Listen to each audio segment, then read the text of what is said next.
Yun mga boss, bali ito na yung LED headlight na ipapalit natin dito sa stock nya ni Rio. Dumating na kapon kaya ikakabit na natin ngayon. Bali yung order ko nga pala nito o bili ko sa Shopee nasa 2,000 plus. Mas mahal itong N37 kumpara doon sa nakaraan na tinesting kong ikabit yung N39. Pero mas maliwanag naman to. Yan, unboxing natin ngayon. Ganda ng packaging nyo. Yan, bale, ito na. Kanyang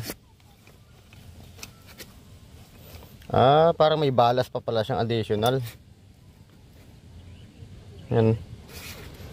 May balas pa siyang additional.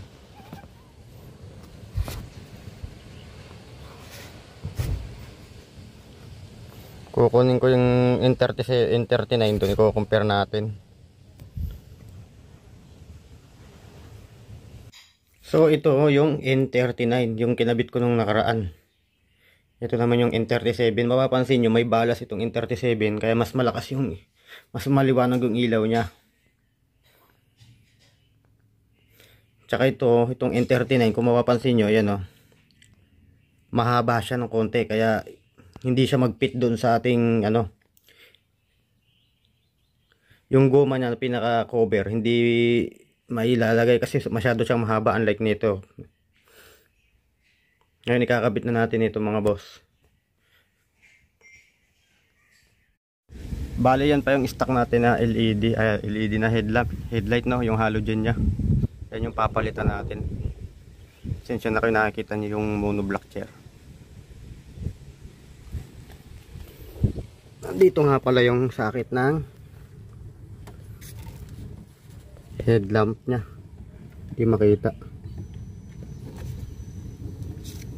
May green na yan wire. Ayan o, yan yung sakit.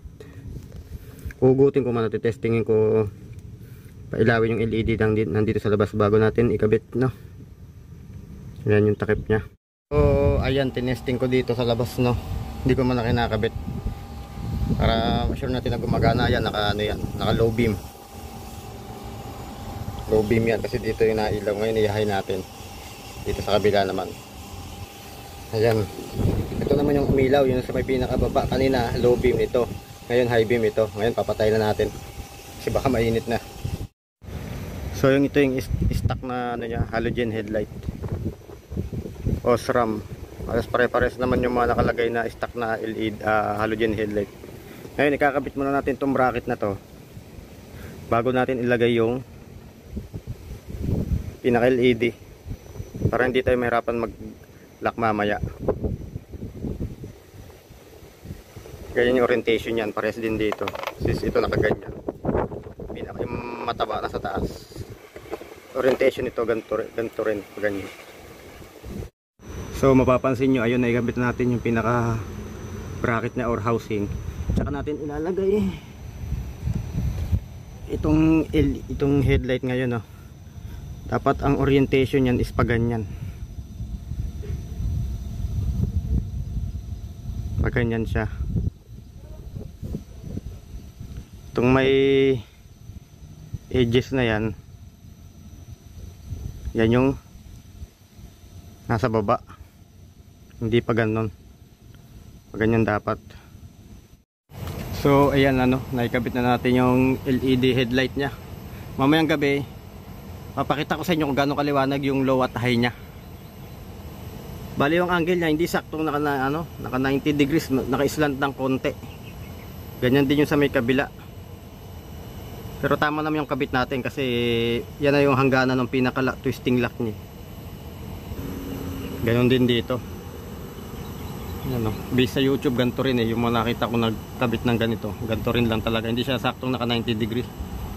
Pero yung buga ng ilaw niya maganda naman. Lalagyan lang natin ng electrical tape to halos hanggang dito para hindi ganong expose, masyadong exposed to. Yung dito sa kabila ganon din gagawin ko. Tapos dinikit yung balas niya, kaya malakas yung nito, maliwanag kasi may balas siya. Ayun, naka-cable tayo. Ayan, na ilagay na natin. Tapean ko na rin to. para hindi mahaba yung naka-expose na wire nya.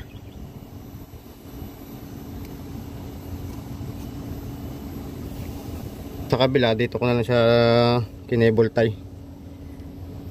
Secure na yan dyan, hindi na yan gagagalaw.